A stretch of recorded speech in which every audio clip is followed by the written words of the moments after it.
আর কয়েকদিন পরই ঈদ ঘিরে চারদিকে উৎসবের আমেজ। সে আমেজে সামিল হয়েছে কুমিল্লা রেল স্টেশনের সুবিধা বঞ্চিত শিশুরাও, যাদের কাছে নতুন পোশাক ছিল স্বপ্ন। তাদের সেই স্বপ্ন পূরণ করেছে স্বেচ্ছাসেবী সংগঠন লাল সবুজ উন্নয়ন সংঘ। টিফিনের টাকায় শতাধিক সুবিধাবঞ্চিত শিশুর হাতে ঈদ উপহার তুলে দিয়েছেন সংগঠনটির সদস্যরা। শনিবার কুমিল্লা রেল স্টেশন এলাকায় নতুন পোশাক বিতরণ কর্মসূচির উদ্বোধন করেন লাল সবুজ উন্নয়ন সংঘের প্রতিষ্ঠাতা ও কেন্দ্রীয় সভাপতি কাউসার আলম সোহেল। ঈদের নতুন পোশাক পেয়ে উচ্ছ্বসিত পঞ্চম শ্রেণীর শিক্ষার্থী আরাফাত জানায়, ছোট বয়সে মা বাবা দুইজনকেই হারিয়েছে সে। দাদি দেখাশোনা করেন। দুই বেলা কোনো রকম খেয়ে মানুষের সহযোগিতায় লেখাপড়া চালিয়ে যাচ্ছে। নতুন পোশাক তার কাছে স্বপ্ন। তার ভাষ্য, এবারই প্রথম নতুন জামা ঈদ করব। লাল সবুজ আমার মতো অনেকের স্বপ্ন পূরণ করেছে, তাদেরকে ধন্যবাদ।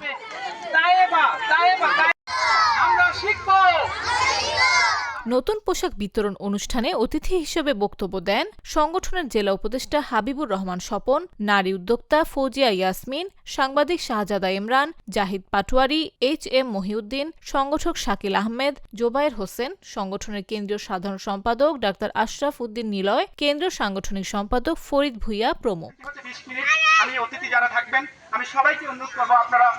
সংগঠনের প্রতিষ্ঠাতা ও কেন্দ্রীয় সভাপতি কাউসার আলম সোহেল বলেন, সমাজের অনেক সুবিধাবঞ্চিত শিশু রয়েছে যারা ঈদের সময় নতুন পোশাক কিনতে পারে না।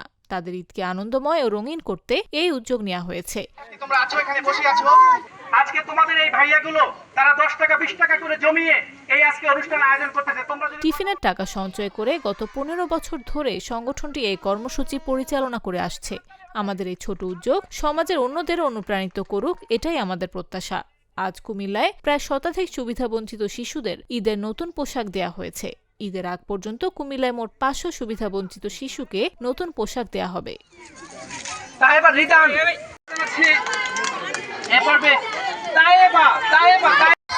আমরা শিখব, আমরা মানুষের মতো মানুষ হব।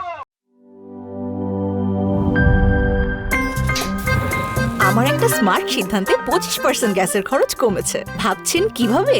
সাধারণ গ্যাস স্টোভ বদলে আমি এনেছি আরএফএল গ্যাস স্টোভ। এর সাইন্টিফিক নজল ও ব্রাস বার্নার ক্যাপ সমানভাবে তাপ ছড়িয়ে রান্না করে দ্রুত। তাই গ্যাসও বাঁচায় 25%, টাকাও বাঁচে 25%। আরএফএল গ্যাস স্টোভ নিরাপদ ও গ্যাস সাশ্রয়ী।